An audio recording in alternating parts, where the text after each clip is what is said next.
Praise lord sir. నా పేరు సుధాకర్, తణుకు, పశ్చిమ గోదావరి జిల్లా. నా ప్రశ్న ఏమిటంటే, మెగా చర్చిలు దేవుని చిత్తమా? రెండు తెలుగు రాష్ట్రాలలో మెల్లగా విస్తరిస్తున్న మెగా చర్చిలు ఆ పరిసర ప్రాంతాల్లో ఉన్న విశ్వాసులను వేల కొలదిగా ఒకే చోటుకు రప్పించి ప్రార్థనలు నిర్వహిస్తున్నారు. ఆ పరిసర ప్రాంతాల్లో సేవ చేస్తున్న సమర్పణ, దేవుని పిలుపు, దర్శనం కలిగిన చిన్న సేవకుల పరిస్థితి ఏంటి? వారి వద్దకు వచ్చే 100 మంది 50 మంది ఆ మెగా చర్చిలకు వెళ్ళిపోతే ఈ చిన్న సేవకుల పరిస్థితి ఎలాగా? వారి ఉసురు ఈ మెగా చర్చిలు నిర్వహిస్తున్న సేవకులు తగులుతుందంటారా? దయచేసి వివరించగలరు.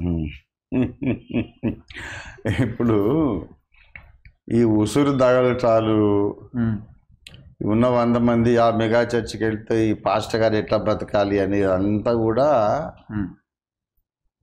సరైన మెచ్యూరిటీ లేనటువంటి ఆలోచన విధానమే.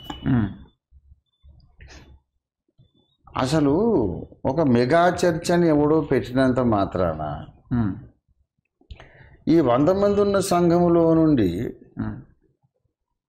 ఆ మెగా చర్చ్లోకి వెళ్ళిపోతున్నారు. ఎందుకు వెళ్తారు వీళ్ళు అసలు? ఎందుకు వెళ్తారు? ఇప్పుడు మనం ఉన్నప్పుడు మీరే ఉన్నారు, నేనే ఉన్నాను, ఇంకా మన సంఘాలు ఉన్నాయి. పక్కనే మెగా చర్చ్ ఇప్పుడు ఇప్పుడు ఏమంటారు, ఇది డిజిటల్ డిస్ప్లేలో జహీరాబాద్లో ఒకటి ఉంది, విజయవాడ, అన్ని స్థలాలు. మా చర్చ్ పక్కనే ఉంది, మీ చర్చ్ పక్కనే ఉంది. మరి మన సంఘం ఎందుకు పోరు అక్కడికి? ఒక్కరు పోరు. ఎందుకు పోరు మరి? కనుక ఇక్కడ విషయం ఏంటంటే, నాకు 100 మంది సంఘం ఉన్నారు, నేను నన్ను బతకని బాబు, మా వాళ్ళని తీసుకోపోవద్దంటే ఇది ఏమన్నా సెల్ఫ్ ఎంప్లాయ్మెంట్ స్కీమా? అంటే నువ్వు బతకడానికి సంఘం పెట్టుకున్నావని అర్థమవుతుంది. అసలు అది రాంగ్ యాటిట్యూడ్, అది బేసిక్ మైండ్ సెట్టే రాంగ్. నేను చెప్పేది ఏంటంటే, మెగా చర్చ్ కాదు, ఇంకా మెగా చర్చ్ ఎవడు పెట్టినా కూడా నీ విశ్వాసులు నిన్ను వదిలిపెట్టి పోకుండా ఉండేటట్లు సరైన పునాది మీద వాళ్ళను కట్టాలి. మనం చిన్న సంఘం కావచ్చు బాబు, కానీ మన పునాది ఇది. వాక్య సారాంశం మీద మనం కట్టబడ్డాం.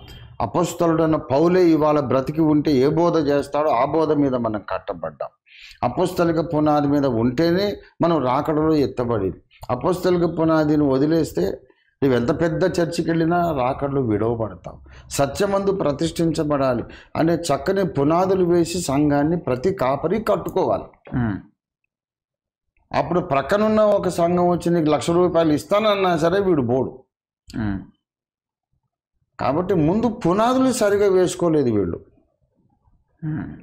పునాది లేకుండా సంఘాలు కట్టలేదు. సువార్త చెప్పారు, 4 స్వస్థతలో ఏదో జరిగినాయి.